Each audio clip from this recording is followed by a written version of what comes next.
آج چند ضروری باتوں کی معلومات لے کر آپ کے سامنے حاضر ہوئے ہیں۔ وہ باتیں کہ جن کو مانا جاتا ہے، بنیادی طور پر ان کی 4 قسمیں بنتی ہیں۔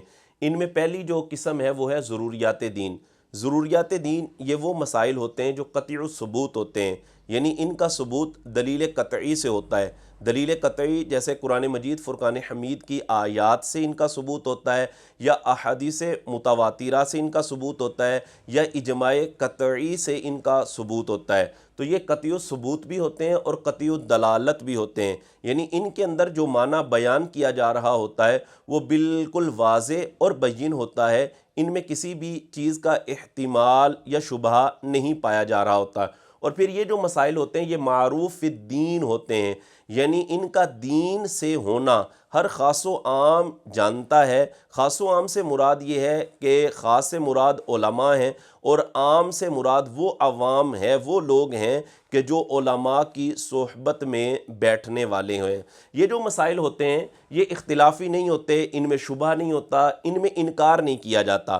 اگر کوئی ضروریات دین کا انکار کر بیٹھے تو وہ دائرہ اسلام سے خارج ہوتا ہے، اس پر حکم کفر ہوتا ہے۔ ان کی اگر مثالوں کو دیکھا جائے تو جیسے اللہ تبارک و تعالیٰ کی وحدانیت، نماز کی فرضیت، نبی کریم صلی اللہ علیہ وآلہ وسلم کا خاتم النبیین ہونا، یہ سارے مسائل ضروریات دین سے ہیں، اور بھی کافی ان کی مثالیں ہیں۔ بہرحال ان کا انکار کرنے والا شخص کافر ہو جاتا ہے۔ دوسری قسم ہے ضروریات مذہب اہل سنت و جماعت۔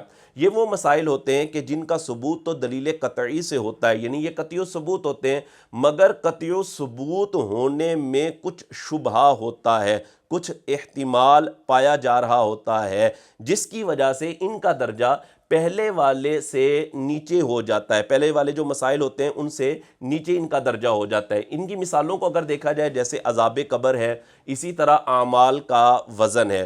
تو ضروریات مذہب اہل سنت و جماعت کا انکار کرنے والا شخص کافر تو نہیں ہوگا، لیکن ایسا شخص گمراہ، بد مذہب اور بد دین کہلائے گا۔ تیسری جو چیز ہے وہ ہے ثابتات محکمہ۔ یہ وہ مسائل ہوتے ہیں جو دلیل قطعی سے تو ثابت نہیں ہوتے، بلکہ ان کا ثبوت دلیل ظنی سے ہوتا ہے، جیسا کہ خبر احاد وغیرہ سے جو مسائل ثابت ہوتے ہیں ان کو ثابتات محکمہ کہا جاتا ہے۔ لیکن یہ کہ ان میں یہ بات پائی جا رہی ہوتی ہے کہ جمہور علماء نے انہیں راجح قرار دیا ہوتا ہے، یہ ثابتات محکمہ کہلاتے ہیں۔ ان تینوں کی مثال امام احمد رضا خان علیہ رحمت الرحمن نے فتاوی رضویہ جلد نمبر 29 صفحہ نمبر 414 اور 15 پر یہ بیان کی ہے۔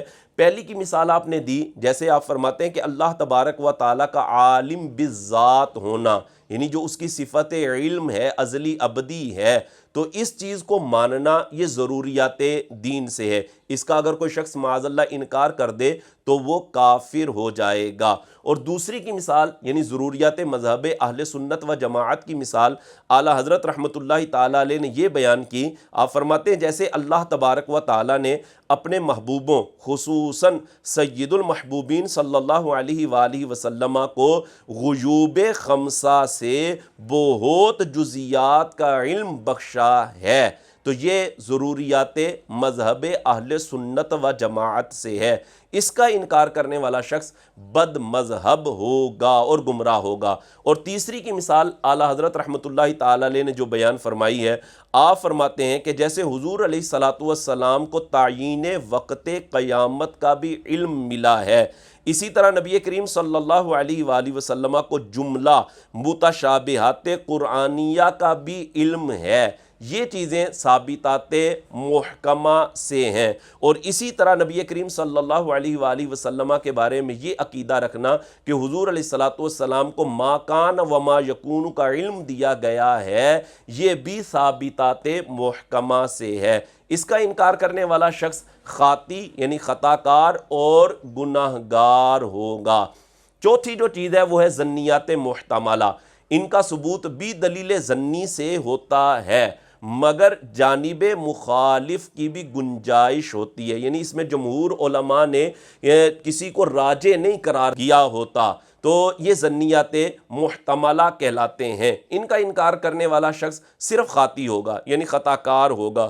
اس کی اگر مثال کو دیکھا جائے تو جیسے نبی کریم صلی اللہ علیہ وآلہ وسلم کا جاگتی آنکھوں سے، اپنے سر کی آنکھوں سے اللہ تبارک و تعالی کا دیدار کرنا، یہ ظنیات محتملہ سے ہے۔ تو یہ چند ضروری باتیں ہیں کہ جن کا جاننا بہت ضروری ہے۔